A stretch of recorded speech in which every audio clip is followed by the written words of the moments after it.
Salah satu amalan yang saya ingin, selain apa yang saya sampaikan, amalan ini hari kiamat mengharapkan syafaatnya yang disebut dalam hadis asy-syafa'atul kubra, syafaat yang paling agung yang Allah izinkan Nabi Muhammad untuk diberi kepada seluruh manusia. Yang Islam, kita merasa panas, sudah ada AC, sudah ada kipas, sudah ada ujang, sudah ada ini, tapi merasa begitu panasnya. Itu jutaan kilometer. Bagaimana kalau 1,5 kilo? Makanya Rasul menggambarkan nanti di hari kiamat, yang biasa di dunia kalau kita keringat dari atas ke, kalau di hari kiamat terbalik, keringat kita dari bawah ke atas.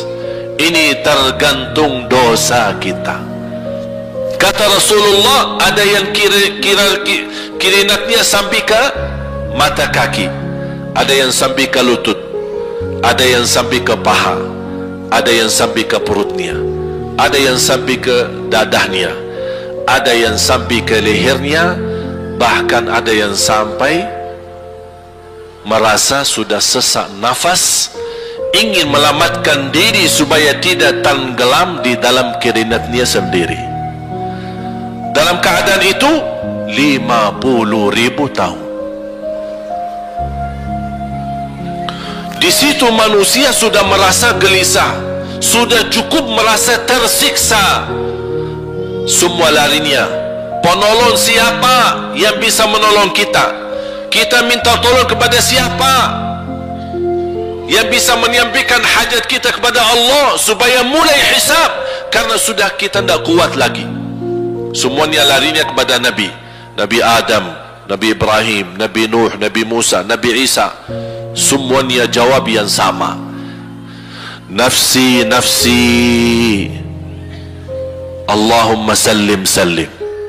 Ya Allah, selamatkan diriku sendiri. Tak ada yang urus anak, istri, suami, keluarga, apalagi manusia lain. Sama keluarganya saja dia lari. Tak ada. Nafsi, nafsi, diri sendiri, ya Allah selamatkan. Diri sendiri, ya Allah selamatkan. Diri sendiri, ya Allah selamatkan. Nabi Adam jawab begitu. Suruh, barangkali Nabi Nuh bisa bantu kalian. Datang kepada Nabi Nuh, nafsi, nafsi, Allahumma sallim, sallim. Datang kepada Nabi Musa, nafsi, nafsi, Allahumma sallim, sallim. Datang ke Nabi Isa, nafsi, nafsi, Allahumma sallim, sallim. Sampai terakhir Nabi Isa berkata, ada satu, saya rasa dan yakin dialah yang bisa memberi bantuan. Dia tunjukkan, itu dia, namanya Muhammad sallallahu alaihi wasallam. Bayangkan semua manusia ini ada sekarang yang masih hidup berapa miliar, kita tidak bisa dihitung berapa jumlah penduduk bumi. Bayangkan dengan umat terdahulu semua dikumpulkan dan semua menarah satu arah kepada Nabi Muhammad, minta tolong, ya Rasulullah, ya Muhammad, ya Habiballah, tolong syafaatkan. Barangkali dengan bantuanmu, doamu, syafaatmu, bisa ini mulai dihisab supaya terselesai siksa yang kita hadapi. Begitu mereka datang, apa jawab Rasulullah SAW? Allahumma sallim, sallim, ummati, ummati. Ya Allah, selamatkan umatku, umatku. Fikirannya umatnya, bukan istrinya, bukan anaknya, bukan orang tuanya, bukan siap, umatnya. Umatnya dia fikirkan. Kemudian dia sujud di hadapan Allah Subhanahu wa ta'ala. Kata Rasulullah, di saat itu aku bersujud, Allah gerakkan lidahku untuk memuji Allah dengan kata-kata pujian yang tidak pernah makhluk pun sebelumnya sebutkan pujian itu. Artinya pujian yang Allah anugerahkan untuk Nabi Muhammad sebelumnya tidak ada satu makhluk pun yang bisa mengucapkan. Hanya Nabi Muhammad dan hanya di saat dia sujud di hadapan Allah di hari kiamat. Allah biarkan beberapa lama, habis itu Allah berkata, ya Muhammad, irfa' ra'sak wasal tu'ta washfa' tushaffa'. Ya Muhammad, angkatlah kepalamu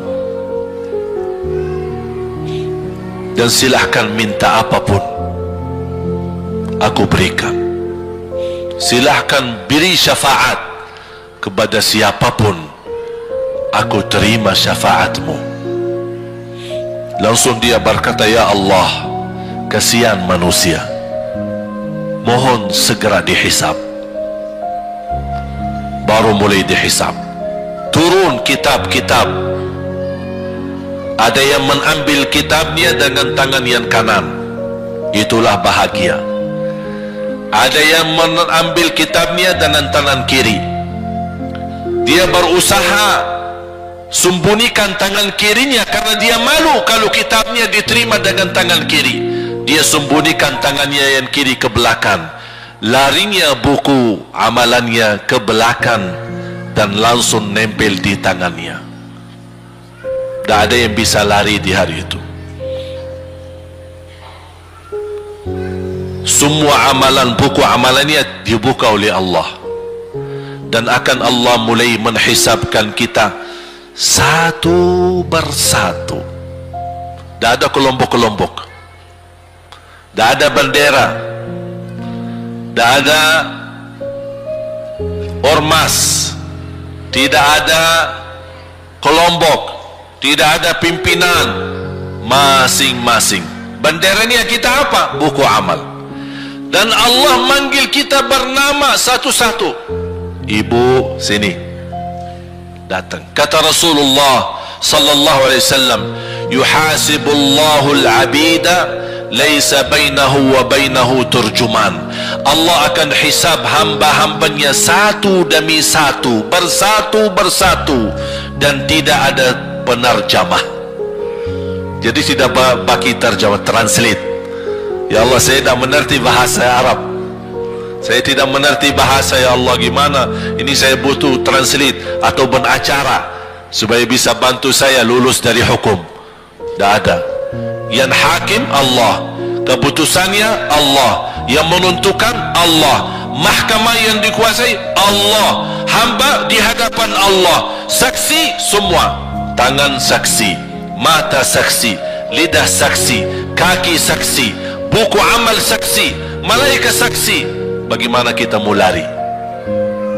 Ditanya oleh Allah, hei hambaku, ingat enggak di malam itu, di tempat itu, kamu berlakukan dosa itu? Seorang hamba yang masih memiliki iman, dia merasa dan ingat, dan dia merasa malu, dia tunduk kepalanya, kata, Allahumma sallim sallim, ya Allah, selamatkan umatku, ummati ummati, ummati ummati, sampai mereka terselesai. Sampai di situ saja. Sebelum masuk surga, ada berita gembira untuk umatnya Nabi Muhammad sallallahu alaihi wasallam. Tidak boleh ada yang masuk surga harus berjumpa dengan beliau dulu, tatap muka, dan disediain minum yang disebut air Al-Kautsar, dan di situ banyak gelas. Tinggal kita ambil gelas dan minum. Begitu kita mau ambil gelas dan minum, datang Rasul, jangan, kamu minum langsung dari tanganku sendiri. Barang siapa yang minum dari tanganku tidak akan haus selama-lamanya. Allahu Akbar. Di situ terasa kemuliaan. Begitu kebahagiaan kita bertemu dengan Nabi Muhammad dan bisa langsung minum dari tangan Nabi Muhammad sallallahu alaihi wasallam. Bukan hanya begitu saja, bahkan Nabi Muhammad memegang tangan kita, mengajak kita masuk 8 pintu surga ada 8 pintu. Rasul bersabda, satu pintu luasnya seperti antara langit dan bumi. Satu pintu antara langit dan bumi luasnya. Dan kata Rasulullah, di saat itu akan manusia gesa-gesaan untuk masuk surga. Itu tanda apa? Banyak yang akan masuk. Mudah-mudahan kita terhitung dari yang banyak. Begitu ahli surga masuk, kira-kira Rasul berhenti? Ahli surga sudah masuk, sudah aman? Tidak. Rasul balik lagi, keluar dan menuju dari langkah sirat yang pertama, melihat ada enggak ternyata ada di antara umat dia yang tersisa, yang dosanya terlalu banyak, gesa-gesaan di jalan, merangkak di jalan sampai jatuh di dalam neraka. Rasul mana mereka? Masuk ke neraka. Kata Allah subhanahu wa ta'ala, melihat keadaan Nabi Muhammad SAW, apa yang dibutuhkan lagi? Kata Rasul, ya Allah, saya tidak akan puas masuk surga sampai hamba-hambamu yang ada di neraka, umatku, diselamatkan. Allah subhanahu wa ta'ala mengizinkan Nabi Muhammad keluarkan dari neraka. Dia keluarkan. Sudah cukup ya Nabi Muhammad? Tidak cukup ya Allah, masih ada lagi. Diambil lagi, dikeluarkan, diambil lagi, dikeluarkan. Artinya dari umat Nabi Muhammad yang masih banyak dosanya, yang masih banyak kelewatannya sama Rasulullah, yang tidak pantas memberi kemuliaan kepada Rasulullah SAW, dapat pula syafaatnya Nabi Muhammad. Yang tidak pernah memberi tanda sayang dan cinta kepada Rasul, dapat rasa sayang dan cinta Nabi Muhammad SAW. Sambil kata malaikat Jibril, demi Allah saya melihat Nabi Muhammad mengambil manusia dari neraka Jahannam, diselamatkan dari siksa dan membawa mereka ke surga. Kata malaikat Jibril, sambil aku kira tidak ada lagi yang tersisa di neraka Jahannam, saking banyaknya yang dikeluarkan oleh Rasul. Itu syafaat Rasul sallallahu alaihi wasallam. Oleh karena itu jamaah sekalian, ini yang saya ceritakan. Saya mohon kalau anda lagi bersalawat, ingat itu semua. Nabi Muhammad bukan Nabi yang biasa. Nabi Muhammad adalah Nabi yang penolong kita nanti di hari kiamat. Seandainya kita masuk neraka Jahannam, masih ada harapan kita dapat syafaat Nabi Muhammad SAW.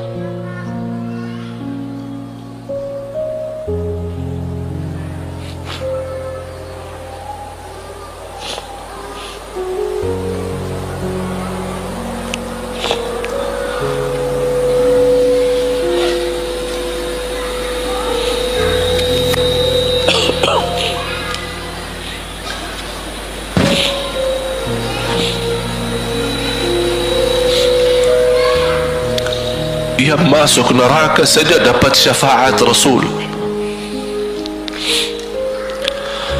Jadi sejauh mana kita bisa mencintai beliau, sejauh mana kita minat mempelajari kehidupan beliau, sejauh mana kita mengenal sunnah-sunnah beliau. Di zaman ini, umat yang paling bodoh terhadap beliau kita, umat Islam. Kita umat Islam banyak hal yang tidak tahu tentang beliau, tidak tahu bagaimana perjuangan beliau, bagaimana doa beliau untuk kita, bagaimana kesedihan beliau kalau ada di antara kita yang kena musibah atau keburukan, apalagi masuk neraka. Siti Aisyah radhiyallahu anha,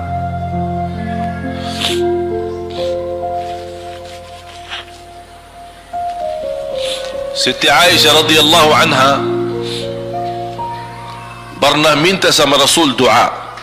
Ya Rasulullah, tolong doakan saya. Rasul mendoakan, Allahumma ighfir li Aisyah ma taqaddama min dhanbiha wa ma ta'akhkhar, ma qaddamat wa ma akharat, wa ma asarrat wa ma a'lanat. Ya Allah, ampunilah dosa-dosa istriku Aisyah, dosa yang lama, dosa yang baru, dosa yang terang-terangan maupun dosa yang tersembunyi. Siti Aisyah menaminkan doa Nabi Muhammad dan menangis dan bangga dan senang. Saking senangnya, saking bahagianya, dia tertawa sambil Rasul melihat Siti Aisyah. Senang wahai Aisyah? Apakah kamu senang dengan doaku? Kata Siti Aisyah, bagaimanakah aku tidak senang? Aku justru merasa bahagia dengan doamu untukku ya Rasulullah. Apa kata Rasul? Ketahuilah wahai Aisyah, ketahuilah doaku yang baru ini untukmu, itulah selalu doaku untuk umatku di setiap salat. Itu doa Nabi kita buat kita. Setiap beliau salat mendoakan kita, ya Allah, ampuni dosa umatku, dosa yang lama, dosa yang baru, dosa yang sembunyi, dosa yang terang-terangan. Setiap salat itu doa Nabi kita, Nabi Muhammad SAW, untuk kita semua. Apa yang diminta oleh Rasul? Rasul tidak minta banyak dari kita. Salah satu yang diminta oleh Rasul dan memohon, satu itu berbanyak, itu satu-satunya yang Rasul minta banyak. Selain itu Rasul tidak pernah minta banyak. Satu-satunya Rasul minta banyak. Apa? Salawatlah kepadaku, berbanyaklah salawat kepadaku. Mengapa Rasul minta berbanyaklah salawat kepadaku? Kenapa tidak minta amalan yang lain untuk dibanyakkan salawat atau amalan yang lain?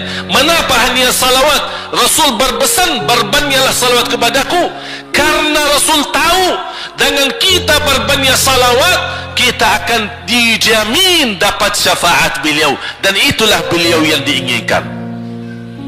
Bukan hanya dapat syafaat, bahkan Rasul sendiri bersabda, aqrabukum minni majlisan yaumal qiyamah, yang paling dekat kepadaku hari kiamat, yang paling banyak salawat kepadaku. Bahkan berita gembira bagi seorang hamba umat Nabi Muhammad SAW, akthiru alayya minas salati yaumal jumu'ati wa laylataha fa inna salatakum tablughuni haitsu kuntum. Ini keistimewaan khusus, kelebihan, amalan yang utama, bahkan yang terutama di hari Jumaat dan di malam Jumaat, fokus hanya bersalawat kepada Rasul. Mengapa? Karena Rasul yang berpesan, Rasul yang minta. Rasul berpesan, berbanyaklah salawat kepadaku malam Jumaat dan hari Jumaat. Mengapa ya Rasulullah khusus hari Jumaat dan malam Jumaat? Karena salawat kalian Allah sampaikan kepadaku.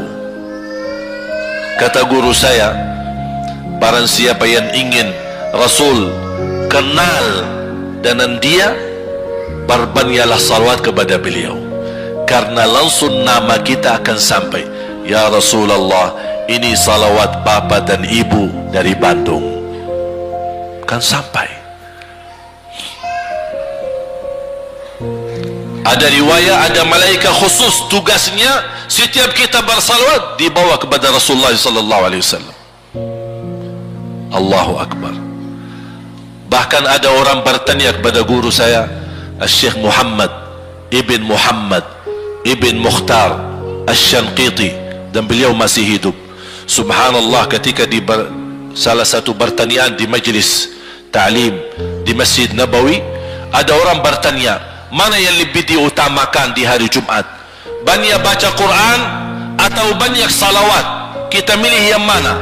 Beliau menjawab dengan jelas, dengan tegas, di hari Jumat dan malam Jumat lebih utama banyak salawat daripada banyak baca Quran. Mengapa? Karena kata beliau, karena itulah permintaan Rasul sendiri. Berbanyaklah salawat kepadaku di di hari Jumat dan di malam Jumat. Dan banyak riwayat yang lain. Kalau saya sebutin manfaat, keutamaan salawat kepada Rasul, lebih daripada 100 manfaat. Menghilangkan kesusahan, memberi kemudahan lunasi hutang, menyembuh penyakit, menjamin ampunan dosa, mendapat 10 rahmat, mendapatkan syafaat Rasul, posisi kita semakin mulia. Setiap kali kita salawat, semakin naik darajat kita. Barang siapa yang salawat kepadaku 10 kali, dapat 10 kebaikan, dapat 10 rahmat, dihapus 10 kejahatan, dan naik 10 darajat, dan di akhirat dapat syafaatku. Luar biasa. Hadis yang terakhir, Ubay bin Ka'ab radhiyallahu an berkata, ya Rasulullah, aku suka berdoa. Karena salawat, arti salawat adalah doa. Arti salawat, doa. Ya Rasulullah, aku suka berdoa. Berapa dari doaku saya jadikan untukmu? Artinya berapa persen ya? Kalau bahasa kita, berapa persen kira-kira? Kalau misal saya doa 10 menit, berapa menit untuk Rasul, dan yang sisanya buat aku. Contoh, aku kalau berdoa, ya Allah ampuni dosaku, ya Allah murahkan rezeki, sembuhkan penyakit, Allahumma salli ala Muhammad wa ala ali Muhammad. Berarti lebih banyak untuk diri kita, baru untuk Rasul. Sahabat itu ya Rasulullah bertanya, ya Rasulullah, berapa bagian dalam doaku saya jadikan untukmu? Apa kata Rasul? Kata Rasulullah SAW, ma syi'ta wa in zitta fa huwa khairul lak. Ya terserahmu, mau doa bagaimana untukku, ya terserahmu, tapi semakin banyak untukku, semakin banyak manfaatnya untukmu. Apa kata sahabat? Ya Rasulullah, saya akan jadikan separuh doaku hanya salawat kepadamu. Artinya kalau saya doa 10 menit, 5 menit salawat dan 5 menit doa untuk diriku sendiri. Apa kata Rasulullah? Terserahmu, wa in zitta fa huwa khairul lak. Kalau kamu berani tambah, itu jauh lebih baik untukmu. Tawar menawar sama Rasulullah SAW, sampai di ujung hadis beliau berkata, ya Rasulullah, saya janji doaku semuanya untukmu. Artinya apa? Kalau dia angkat tangan berdoa, tidak satu pun minta buat dirinya. Bismillahirrahmanirrahim. Allahumma salli ala Muhammadin wa ala ali Muhammad. Allahumma salli ala Muhammadin wa ala ali Muhammad. Allahumma salli, sampai selesai. Tidak minta ampunan, tidak minta rezeki, tidak minta sehat, tidak minta keturunan, tidak minta apa-apa. Hanya fokus dengan salawat. Karena dengan salawat, apa yang kita niatkan terkabul.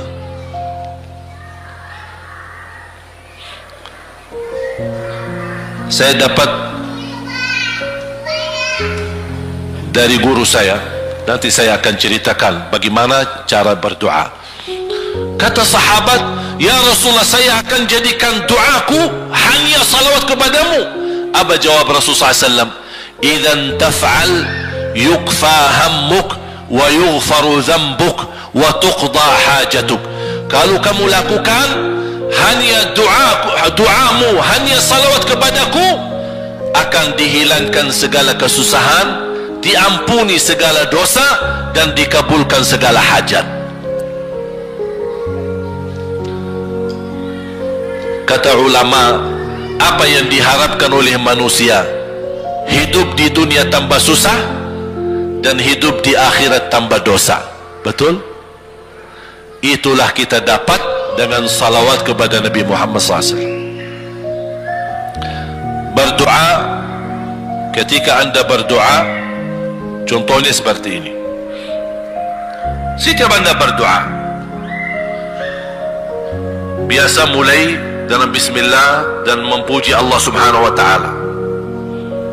cukup satu kata memuji Allah dalam segala pujian, alhamdulillahi rabbil alamin. Segala puji bagi Allah. Ini mewakili semua pujian yang lain. Asmaul husna, segala sifat agung, segala kemuliaan diwakili oleh satu kata, alhamdulillahi rabbil alamin. Kata sederhana, kata tidak terlalu panjang, tapi maknanya sangat luas. Oleh karena itu boleh diulangi berkali-kali, alhamdulillahi rabbil alamin, alhamdulillah, sambil benar-benar merasa di hati. Karena ini ucapan mewakili segala pujian yang kita ingin sampaikan kepada Allah. Karena ada pujian yang kita ingat, ada pujian kata-kata yang kita tidak hafal, dan alhamdulillahi rabbil alamin mewakili segala pujian kepada Allah subhanahu wa ta'ala. Kemudian bersalawat, Allahumma salli ala Muhammadin wa ala ali Muhammad kama sallaita ala Ibrahim wa ala ali Ibrahim innaka Hamidum Majid.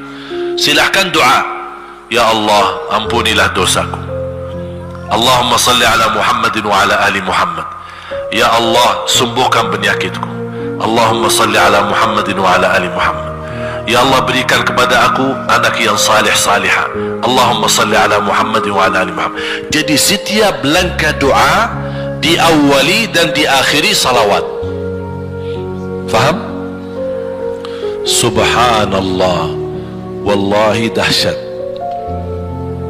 Saya tidak bisa cerita apa lagi. Mau cerita apa lagi? Wallahi dahsyat. Saya tidak pernah istiqamah mengamalkan doa seperti ini.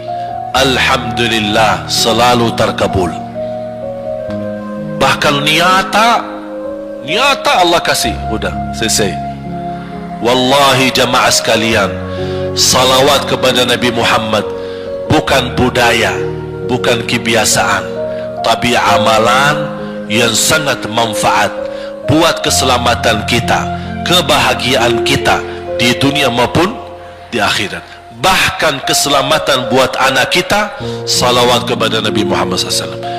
Terakhir sekali lagi, ketika anda bersalawat, apa yang saya cerita tadi tolong dihadirkan dalam fikiran. Siapa Nabi Muhammad itu? Nabi Muhammad penolong kita di hari kiamat. Nabi Muhammad yang membawa syafaat untuk kita. Nabi Muhammad yang menunggu kita lebih dari anaknya, lebih dari hartanya, bahkan lebih dari dirinya sendiri. Baru sempurna imannya. Bagaimana kita bisa mencapai kesempurnaan iman seperti ini? InsyaAllah dengan bersalawat, dengan membawa perasaan, membawa kehadiran cerita-cerita yang sama-sama kita belajari, baru akan terasa di dalam hati. Posisi Nabi Muhammad akan semakin besar, semakin mulia di hati kita. InsyaAllah semakin mulia di hati kita, InsyaAllah akan semakin semangat beribadah, semakin semangat mendekati, semakin semangat mempelajari, dan semakin InsyaAllah menjadi baik di mata Allah, dan InsyaAllah baik di mata manusia. Amin ya Rabbal Alamin.